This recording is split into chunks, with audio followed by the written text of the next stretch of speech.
विश्लेषण में सबसे पहले बात 24 के लिए थर्ड फ्रंट वाला खेला, गंगा के आखिरी छोर पर लाल मेला।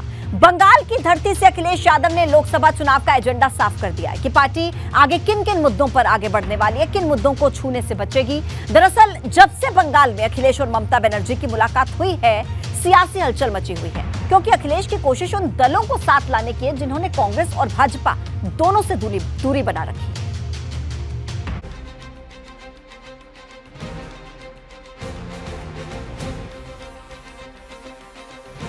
चौबीस के लिए थर्ड फ्रंट वाला खेला, गंगा के आखिरी छोर पर लाल मेला। जातीय जनगणना की हुंकार, लाल ब्रिगेड की ललकार। बंगाल की धरती से 24 की बिसात बिछाकर समाजवादी पार्टी ने यूपी से दिल्ली तक हलचल बढ़ा दी है, क्योंकि एक दिन पहले अखिलेश ने जहां ममता बनर्जी से मुलाकात कर थर्ड फ्रंट की तस्वीर साफ करने की कोशिश की, वहीं राष्ट्रीय कार्यकारिणी के दूसरे दिन अखिलेश यादव ने आगे का एजेंडा साफ कर दिया है, बल्कि अपने कार्यकर्ताओं के सामने साफ कर दिया कि पार्टी किन मुद्दों पर आगे बढ़ेगी और किन मुद्दों को छूने से बचेगी। क्योंकि राष्ट्रीय कार्यकारिणी में जहां जातीय जनगणना, महंगाई, बेरोजगारी और किसानों के मुद्दे पर आगे बढ़ने की चर्चा हुई, तो वहीं धार्मिक मुद्दों और धर्म गुरुओं पर टिप्पणी न करने की नसीहत दी गई। मतलब समाजवादी पार्टी किसी भी विवाद में फंसने की जगह अपनी आगे की रणनीति पर फोकस करना चाहती है, जैसे पिछड़ी जातियों और अति पिछड़ी जातियों को जोड़ना और अपने वोट को 32% से 50% तक पहुंचाना। आज राजनीतिक, सामाजिक और आर्थिक प्रस्तावों को हरी झंडी दी गई, साथ ही कई विषयों पर चर्चा हुई। 2024 लोकसभा चुनाव को लेकर गहन मंथन हुआ और तय किया गया कि जातीय जनगणना प्रमुख मुद्दा रहेगा। साथ ही अति पिछड़ों को लुभाने और साधने की भी बात की गई और साथ ही धार्मिक प्रतीकों, चिन्हों, पुस्तकों पर कोई भी टिप्पणी नहीं करना है, इस बात को भी तय किया गया है। लेकिन जहां समाजवादी पार्टी 24 की पिच पर भाजपा को टक्कर देने की हुंकार भर रही है, वहीं दूसरी तरफ भाजपा कोलकाता में चल रही सपा की राष्ट्रीय कार्यकारिणी पर जमकर निशाना साध रही है। किस तरह से देखना है, वो चाहे कि किसी समुद्र के टापू पे जाके अपनी राष्ट्रीय कार्य समिति करें, हमें क्या फर्क पड़ता है। उससे सपा से हमें कोई लेना नहीं, सपा वैसे भी समाप्तवादी पार्टी है। उत्तर प्रदेश में समाजवादी पार्टी का कोई जनाधार नहीं है, समाप्त हो गया है। अब वो बंगाल की खाड़ी के पास अपना अधिवेशन कर रहे हैं और रसातल की तरफ उधर ही जा रहे हैं। ममता दीदी से कोई नया मतलब नहीं उत्तर प्रदेश की राजनीति का। ममता दीदी का समाजवादी पार्टी यहाँ समाप्त प्राय है और बंगाल की खाड़ी की तरफ ही जा रही है। कोलकाता में चल रही समाजवादी पार्टी की राष्ट्रीय कार्यकारिणी की बैठक को लेकर भारतीय जनता पार्टी ने निशाना साधा है। भारतीय जनता पार्टी के डिप्टी सीएम केशव प्रसाद मौर्य और ब्रजेश पाठक ने कहा कि समाजवादी पार्टी खत्म होती पार्टी है। ब्रजेश पाठक ने यहां तक कह डाला कि उत्तर प्रदेश में समाजवादी पार्टी का जनाधार खत्म हो गया, इसलिए वो पश्चिम बंगाल गए हैं और वहां से रसातल की तरफ जा रहे हैं। दरअसल जब से बंगाल में अखिलेश और ममता बनर्जी की मुलाकात हुई, भाजपा के खेमे में हलचल बढ़ गई, क्योंकि अखिलेश की कोशिश उन 6 दलों को साथ लाने की है जिन्होंने कांग्रेस और भाजपा दोनों से दूरी बना रखी है। इसमें समाजवादी पार्टी, तृणमूल कांग्रेस, आम आदमी पार्टी, भारतीय राष्ट्रीय समिति, बीजू जनता दल और जनता दल सेकुलर को साथ लाना चाहती है, क्योंकि समाजवादी पार्टी जहां यूपी की 80 सीटों पर चुनाव लड़ेगी, वहीं तृणमूल कांग्रेस का दबदबा पश्चिम बंगाल की 42 सीटों पर है। भारतीय राष्ट्रीय समिति तेलंगाना की 17 सीटों पर भाजपा से सीधा मुकाबला कर सकती है। आम आदमी पार्टी पंजाब और दिल्ली की 20 सीटों पर टक्कर दे सकती है, जबकि जेडीएस कर्नाटक की 28 सीटों पर चुनाव लड़ने की तैयारी में है। अगर ये सभी दल मिलकर एक साथ चुनाव लड़ते हैं तो भाजपा से लोकसभा की 200 सीटों पर सीधा मुकाबला किया जा सकता है। पिछले चुनाव में इन दलों ने करीब 50 सीटों पर जीत दर्ज की थी। हालांकि हर चुनाव से पहले देश में तीसरा मोर्चा बनने की हवा शुरू होती है, लेकिन ये ज्यादा दिनों तक नहीं टिक पाता। इसे इस बात से समझिए कि 14 साल में अब तक 4 प्रयोग हुए, लेकिन सब के सब फेल रहे। ऐसे में सवाल बड़ा है कि क्या अखिलेश इस बार थर्ड फ्रंट के जरिए वो करिश्मा कर पाएंगे जो इससे पहले नहीं हुआ। वैसे भी पश्चिम बंगाल में राष्ट्रीय अधिवेशन सपा को हमेशा से रास आता रहा है। इससे पहले 2011 में यहाँ राष्ट्रीय कार्यकारिणी की बैठक हुई थी, जिसके अगले साल यूपी में सपा की सरकार बन गई और अब अगले साल लोकसभा चुनाव है। तो सवाल बड़ा है कि अखिलेश थर्ड फ्रंट के चक्रव्यूह में भाजपा को फंसा पाएंगे। कोलकाता से वीरेश पांडे के साथ ब्यूरो रिपोर्ट, एबीपी गंगा। और चलिए अब आपको यह बताते हैं कि राष्ट्रीय कार्यकारिणी में किन किन मुद्दों पर चर्चा हुई। सबसे पहले जातीय जनगणना को बड़ा मुद्दा बनाएगी समाजवादी पार्टी, इसको लेकर चर्चा हुई। पिछड़ी जातियों को जोड़ने पर चर्चा हुई है। इसी के साथ ही अति पिछड़ों को साथ चलने की तैयारी को लेकर भी चर्चा हुई है। महंगाई, बेरोजगारी और किसानों के मुद्दे को लेकर भी इस राष्ट्रीय कार्यकारिणी में चर्चा हुई। नेताओं को धार्मिक गुरुओं पर टिप्पणी से बचने की नसीहत इस बैठक में दी गई है। और इसी के साथ ही आपको यह भी बताते हैं कि इस राष्ट्रीय कार्यकारिणी में कौन कौन शामिल रहा। अखिलेश यादव जो कि अध्यक्ष है समाजवादी पार्टी के, रामगोपाल यादव जो कि राष्ट्रीय प्रमुख महासचिव है, और किरणमय नंदा जो कि राष्ट्रीय उपाध्यक्ष है समाजवादी पार्टी की। समाजवादी पार्टी के महासचिव शिवपाल यादव इस राष्ट्रीय कार्यकारिणी में शामिल हुए। रामजीलाल सुमन महासचिव है समाजवादी पार्टी के, वो भी इस बैठक में शामिल हुए। और इसी के साथ ही अवधेश प्रसाद महासचिव समाजवादी पार्टी की तरफ से बड़ी जिम्मेदारी राष्ट्रीय कार्यकारिणी में उनको दी गई है, वो भी शामिल हुए। अबू आजमी अध्यक्ष महाराष्ट्र समाजवादी पार्टी, जया बच्चन सदस्य हैं राष्ट्रीय कार्यकारिणी की, वो भी इस कार्यकारिणी की बैठक में शामिल हुई। तो देखा आपने किस तरीके से समाजवादी पार्टी की तरफ से कोलकाता के जरिए 24 को लेकर हुंकार भरी गई। अब आगे बढ़ेंगे, जहां एक तरफ तो अखिलेश ने 24 का एजेंडा साफ कर दिया है, वहीं शिवपाल यादव ने सपा का यूपी में टारगेट फिक्स कर दिया, क्योंकि भाजपा जहां 80 सीट पर कमल खिलाने की बात कह रही है, वहीं अब शिवपाल ने यूपी की 50 सीटों पर साइकिल दौड़ाने की बात कही है। लेकिन बड़ा सवाल यह है कि जो मुलायम के दौर में सपा नहीं कर पाई, वो अखिलेश और शिवपाल की जोड़ी कर पाएगी क्या?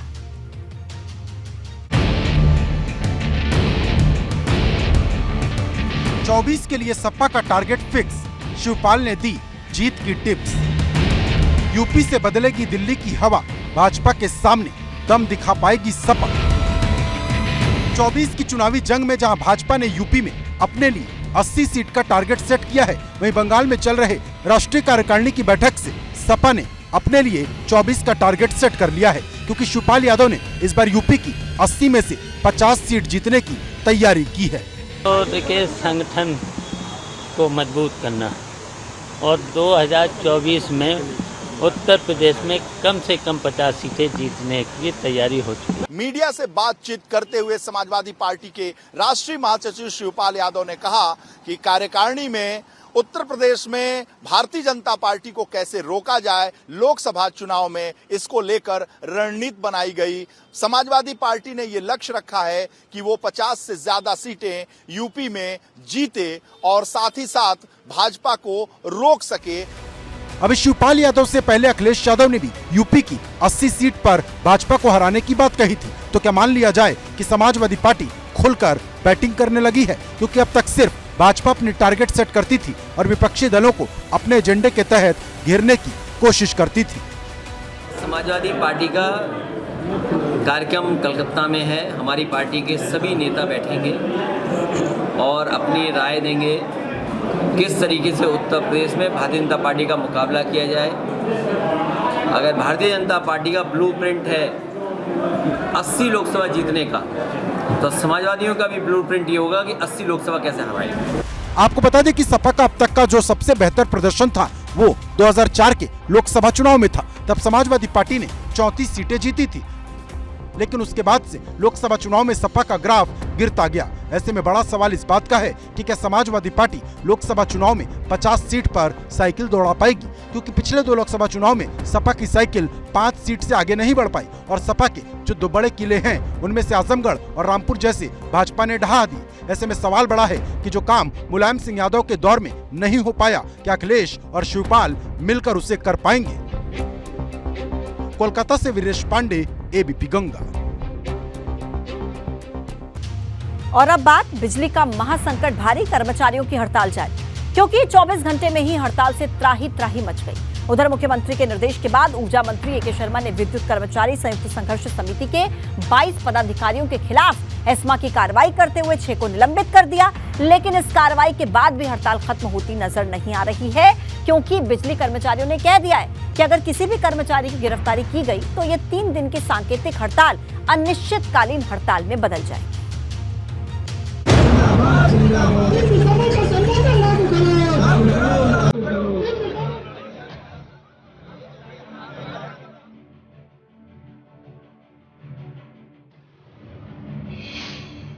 बिजली का महासंकट भारी, कर्मचारियों की हड़ताल जारी।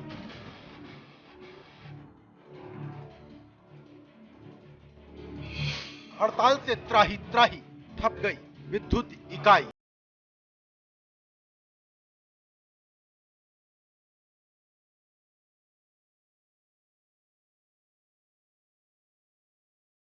कर्मचारियों की 3 दिन की हड़ताल को लेकर अब सरकार और बिजली कर्मी आमने सामने आ गए हैं, क्योंकि 24 घंटे में ही हड़ताल से त्राहिमाम मच गए। न घरों में बिजली आ रही और न ही बच्चों की पढ़ाई हो रही।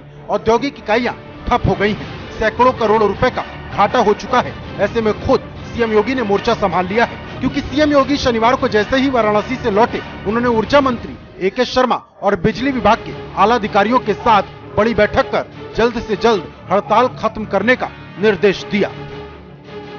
बिजली कर्मचारियों की हड़ताल से आम जनजीवन बुरी तरह से प्रभावित हुआ है। लोगों के घरों में पानी नहीं आ रहा है, बच्चे पढ़ाई नहीं कर पा रहे हैं, उत्पादन ठप हो गया है, कई यूनिटों पर ताले लग गए हैं, लोग बुरी तरह से परेशान हैं और मुख्यमंत्री योगी आदित्यनाथ ने इस हड़ताल को बेहद संजीदगी से लिया है। उन्होंने वाराणसी से लखनऊ लौटते ही सबसे पहले ऊर्जा मंत्री और तमाम अन्य बिजली विभाग के अधिकारियों के साथ ही पुलिस अधिकारियों को अपने आवास पर बुलाया और पूरी हड़ताल के दौरान की गई कार्रवाई की समीक्षा की। मुख्यमंत्री योगी आदित्यनाथ ने कहा कि हड़ताल किसी भी हालत में समाप्त कराई जाए। अगर कोई अराजकता करता है, कोई बिजली कर्मी काम पर वापस नहीं लौटने को तैयार है तो उसके खिलाफ सख्त कार्रवाई की जाए, उसके खिलाफ FIR दर्ज की जाए, उसको बर्खास्त किया जाए। उधर मुख्यमंत्री के निर्देश के बाद ऊर्जा मंत्री ए.के. शर्मा ने विद्युत कर्मचारी संयुक्त संघर्ष समिति के 22 पदाधिकारियों के खिलाफ एस्मा की कार्रवाई करते हुए 6 को निलंबित कर दिया। साथ ही प्रदेश के विभिन्न जनपदों में तैनात 1332 संविदा कर्मियों को बर्खास्त कर दिया। ऊर्जा मंत्री ने हड़ताली कर्मचारियों को शनिवार शाम 6 बजे तक अल्टीमेटम दे दिया है कि अगर 6 बजे तक कर्मचारी काम पर नहीं लौटते तो गिरफ्तारियां की जाएंगी। वहीं सरकार की इस चेतावनी पर पलटवार करते हुए विद्युत कर्मचारी संयुक्त संघर्ष समिति ने भी साफ और 2 टूक शब्दों में कह दिया कि अगर किसी भी कर्मचारी की गिरफ्तारी की गई तो ये 3 दिन की सांकेतिक हड़ताल अनिश्चितकालीन हड़ताल में बदल दी जाएगी। 6 बजे तक सभी संविदा कर्मचारी, आउटसोर्सिंग के कर्मचारी अगर अपने अपने कर्तव्यों पे हाजिर नहीं होंगे तो उनकी बर्खास्तगी आज ही रात में कर दी जाएगी। दूसरी बात, हमने अपनी नोटिस में ही लिखा है कि अगर बिजली कर्मियों को बर्खास्त किया गया, बिजली कर्मियों की गिरफ्तारी की गई तो सामूहिक गिरफ्तारियां होंगी और अनिश्चितकालीन हड़ताल हो जाएगी। अब अगर कोई अल्टीमेटम दिया गया है और साथ ही कहा जा रहा है वार्ता भी करेंगे, तो न हमें वार्ता का निमंत्रण मिला है, न अल्टीमेटम की कोई सूचना मिली। इधर बिजली कर्मचारियों की हड़ताल से बिजली का महासंकट गहराने लगा है। वहीं इसको लेकर राजनीति भी गर्मा रही। अखिलेश यादव ने बिजली कर्मचारियों के लिए सरकार की गलत नीति को जिम्मेदार बताया है। अखिलेश यादव ने हड़ताल के लिए सरकार की गलत नीति को जिम्मेदार बताया है। इस समय समाजवादी सरकार थी, बजट दे करके इस विभाग का घाटा खत्म किया था, घाटा खत्म हुआ था और इस सरकार की गलत नीति की वजह से आज कर्मचारियों के खिलाफ ये कार्रवाई हो रही है। ये सरकार की गलत नीति है जिसकी वजह से इतने बड़े पैमाने पे आज कर्मचारियों को सड़क पे आना पड़ा। लेकिन इन सब के बीच सवाल बड़ा हो गया है कि अगर सरकार और बिजली कर्मचारियों के बीच बात नहीं बनी और तल्खी ज्यादा बढ़ी तो क्या होगा, क्योंकि बिजली कर्मियों की हड़ताल से बिजली व्यवस्था कई जगहों पर चरमरा गई है। वहीं गोरखपुर के शहरी और ग्रामीण क्षेत्रों में 30 उपकेंद्रों पर सप्लाई ठप और बाधित होने से लोगों को परेशानी का सामना करना पड़ रहा है। बिजली कर्मियों की हड़ताल का 72 घंटे की जो हड़ताल है उसका दूसरा दिन है और आप देख सकते हैं कि गोरखपुर में जो मुख्य अभियंता कार्यालय मोदीपुर का, यहाँ पर आप देखिए हड़ताल पर लोग यहाँ बैठे हुए हैं और जो बिजली कर्मी हैं और इसमें अधिकारी कर्मचारी सभी हैं और यहाँ देख सकते हैं जो हाहाकार मचा हुआ है 2 दिन से, उसके बाद भी यहाँ पर डटे हुए हैं जितने भी कर्मी हैं और लगातार हड़ताल जारी रखें। श्रावस्ती में बिजली व्यवस्था बेपटरी हो चुकी है क्योंकि विद्युत कर्मी हड़ताल पर हैं, जिससे 536 से ज्यादा गांवों में अंधेरा पसर गया है। लोग अंधेरे में ही रहने को मजबूर हैं। हड़ताल पर तो है मगर जो है यहाँ पे बार बार आते हैं, पर लौटा देते हैं लोग और यहाँ कोई सुनता ही नहीं है हम लोगों का। अब सवाल बड़ा है कि आखिर इस हड़ताल का अंत कहां जाकर होगा। क्या 3 दिन की हड़ताल के बाद सब ठीक हो जाएगा या फिर बिजली कर्मचारियों की बर्खास्तगी और गिरफ्तारी से विवाद और बढ़ेगा, क्योंकि आने वाले 24 घंटे बहुत अहम हैं जो तय करेंगे कि अंधेरा छटेगा या फिर बिजली का संकट और बढ़ेगा। Bureau report, ABP Ganga. Mayawati के घर शहनाई बजने वाली है। 26 मार्च को उनके भतीजे आकाश आनंद की शादी है। इसके लिए अलग अलग मेहमानों को शादी का कार्ड भेजा है, लेकिन एक कार्ड माफिया अतीक अहमद की पत्नी शाइस्ता को भेजा गया है, जिसको लेकर अब बवाल मच चुका है।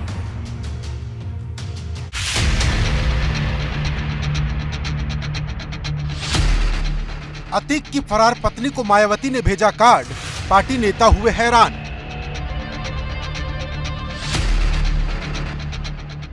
छब्बीस मार्च को है मायावती के भतीजे की शादी, क्या होगी शाइस्ता परवीन की गिरफ्तारी?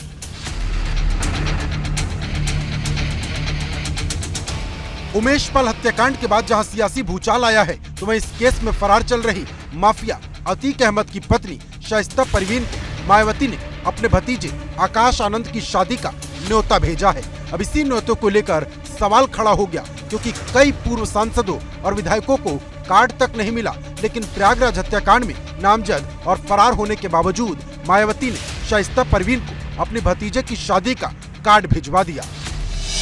पदाधिकारियों को जो कार्ड भेजे गए हैं 49 लोगों के, उनमें एक चौंकाने वाला नाम है। ये नाम है शाइस्ता परवीन का। वो शाइस्ता परवीन जो माफिया अतीक अहमद की पत्नी है, उमेश पाल शूटआउट केस में नामजद है। उस पर 25,000 रुपए का इनाम है। पुलिस के बचने के लिए, गिरफ्तारी से बचने के लिए वो लगातार फरार है। उसे भी शादी का न्योता मायावती की तरफ से भेजा गया है। हालांकि जो बीएसपी के पदाधिकारी हैं वो शाइस्ता परवीन को कहाँ न्योता देंगे ये साफ नहीं है, क्योंकि जिस मकान में शाइस्ता परवीन रहती थी उसे बुलडोजरों के जरिए जमींदोज किया जा चुका है।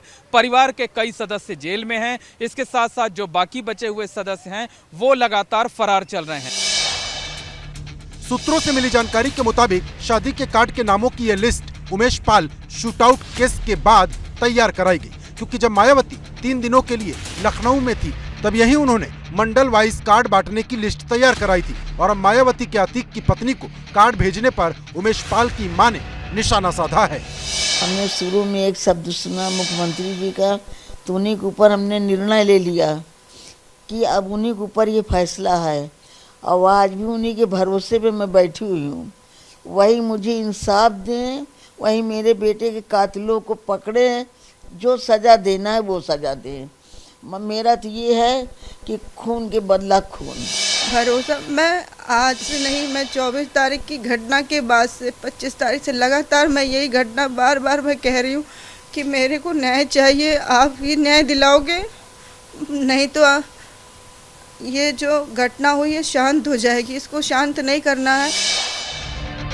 जानकारों की माने तो मुस्लिम कार्ड खेलने के लिए मायावती ने शाइस्ता परवीन को शादी का कार्ड भेजा है। उन्हें पता है कि शाइस्ता पुलिस से भागती फिर रही हैं और वो शादी समारोह में नहीं आ सकती। गौरतलब है कि इसी साल 5 जनवरी को शाइस्ता परवीन ने बसपा ज्वाइन की थी। उसी दिन बसपा ने शाइस्ता को प्रयागराज से मेयर पद का प्रत्याशी भी घोषित कर दिया था। इतना ही नहीं, मायावती कई बार ट्वीट के जरिए शाइस्ता परवीन और उनके परिवार से हमदर्दी जता चुकी हैं।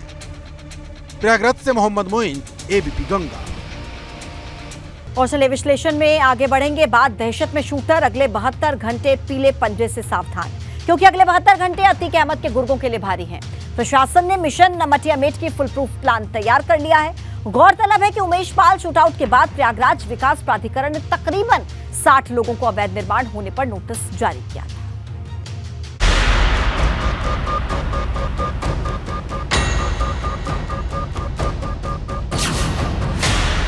अतीक के गुर्गों पर पीला प्रहार, मिशन मिट्टी का प्लान तैयार।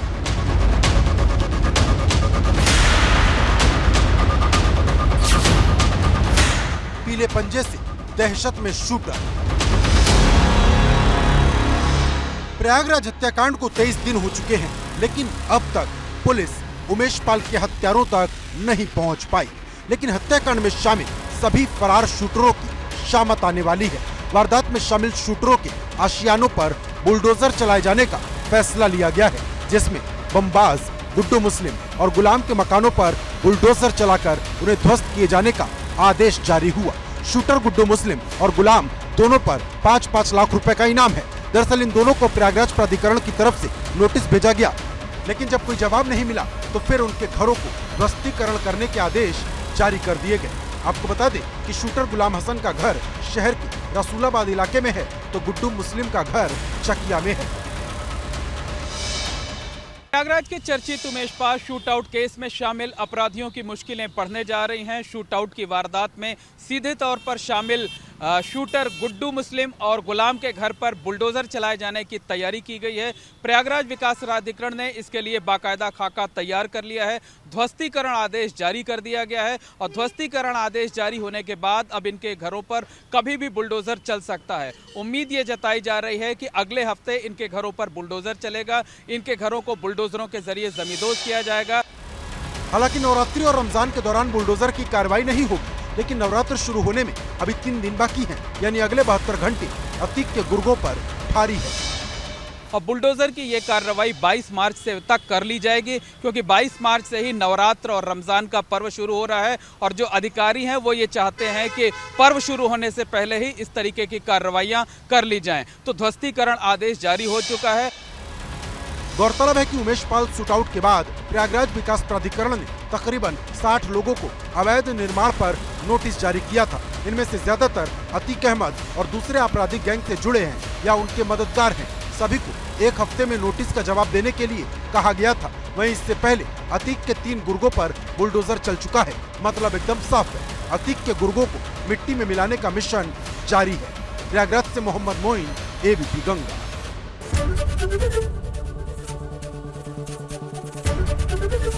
एबीपी गंगा, खबर आपकी, जुबान आपकी।